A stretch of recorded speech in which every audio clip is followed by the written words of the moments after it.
నమస్తే, welcome to it's UTV. నేను మౌనిష. తెలుగుదేశం తరపున గవర్నర్ అయిన తొలి నేత ఎవరు?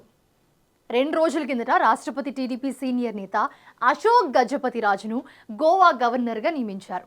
దీంతో గవర్నర్ పదవి చేపట్టిన తెలుగు వాళ్ళ మీద పెద్ద చర్చ జరుగుతోంది ఇప్పుడు. అయితే రాష్ట్ర పార్టీ అయిన టీడీపీ తరపున గవర్నర్ అయిన మొదటి నేత అశోక్ గజపతి రాజు అని కూడా అంటున్నారు అందరూ. మరి తెలుగుదేశం తరపున గవర్నర్ అయిన తొలి నేత ఎవరు? ఆయన గురించి ఇప్పుడు తెలుసుకుందాం.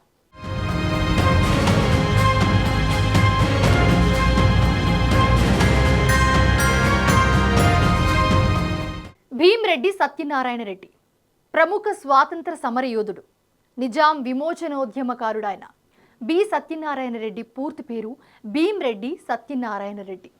1927 ఆగస్టు 21న తెలంగాణలోని మహబూబ్ నగర్ జిల్లా, అంటే ప్రస్తుతం రంగారెడ్డి జిల్లా, షాద్ నగర్ సమీపంలోని అన్నారం గ్రామంలోని ఒక వ్యవసాయ కుటుంబంలో జన్మించారు ఆయన. భీమ్రెడ్డి నర్సిరెడ్డి మాణిక్యమ్మ దంపతులకు పుట్టారు ఆయన.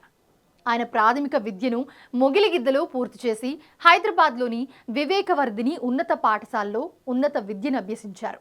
నిజాం కళాశాలలో కాలేజ్ విద్యను, ఉస్మానియా విశ్వవిద్యాలయం నుండి న్యాయశాస్త్రంలో డిగ్రీ పట్టా పొందారు ఆయన. బాల్యం నుండే స్వాతంత్ర ఉద్యమంపై ఆసక్తి పెంచుకున్న సత్యనారాయణ రెడ్డి చిన్న వయస్సులోనే, అనగా కేవలం 14 ఏళ్ల వయసులోనే క్విట్ ఇండియా ఉద్యమంలో పాల్గొని అరెస్ట్ అయ్యారు. విద్యార్థి దశ నుండి ఆయనలో సామ్యవాద భావాలు పెరుగుతూ వచ్చాయి.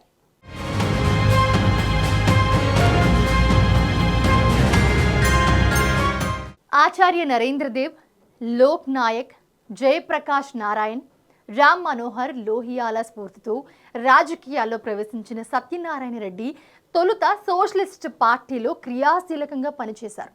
వినోబా భావే ప్రారంభించిన భూదానోద్యమంలో కూడా పాల్గొన్నారు ఆయన. 1969-71 వరకు తెలంగాణ ప్రజా సమితిలో పనిచేసిన సత్యనారాయణ రెడ్డి తెలంగాణ ప్రజా సమితిని రాజకీయ పార్టీగా మార్చాలన్న చెన్నారెడ్డి నిర్ణయాన్ని తీవ్రంగా వ్యతిరేకించారు అప్పట్లో. ఈ క్రమంలోనే తెలంగాణ ప్రజా సమితి నుంచి ఈశ్వరీభాయి, బద్రి విశాల్ పిత్తి తదితరులతో కలిసి బయటకొచ్చారు.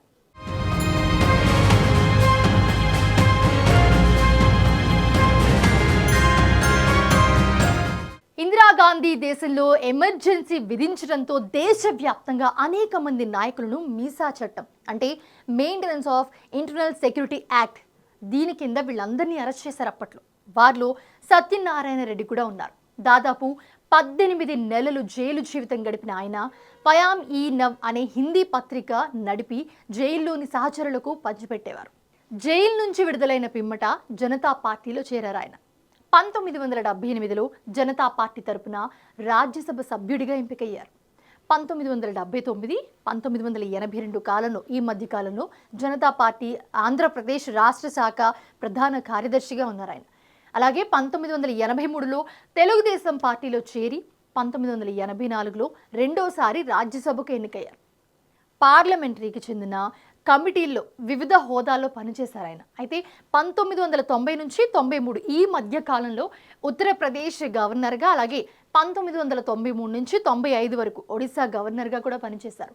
1993లో పశ్చిమ బెంగాల్ రాష్ట్రానికి ఇన్ఛార్జి గవర్నర్గా కొద్దికాలం వ్యవహరించారు. ఆ తర్వాత 1992లో ఆయన ఉత్తరప్రదేశ్ గవర్నర్గా ఉన్న సమయంలో భారత రాజకీయ చరిత్రలో వివాదాస్పద సంఘటనగా పేరు పొందిన బాబ్రీ మసీద్ కూల్చివేత జరిగింది.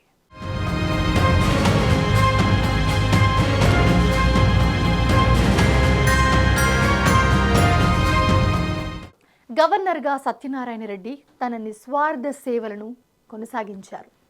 తన స్వగ్రామంలో ఆంజనేయ స్వామి ఆలయాన్ని నిర్మించడంతో పాటు దళితులకు పక్కా ఇళ్లు మంజూరు చేయించడంలో కృషి చేశారని, ఎంతో కృషి చేశారు. ఈ విషయంలో ప్రజాసేవకి అంకితం కావాలన్న ఉద్దేశంతో ఆయన వివాహం కూడా చేసుకోలేదు.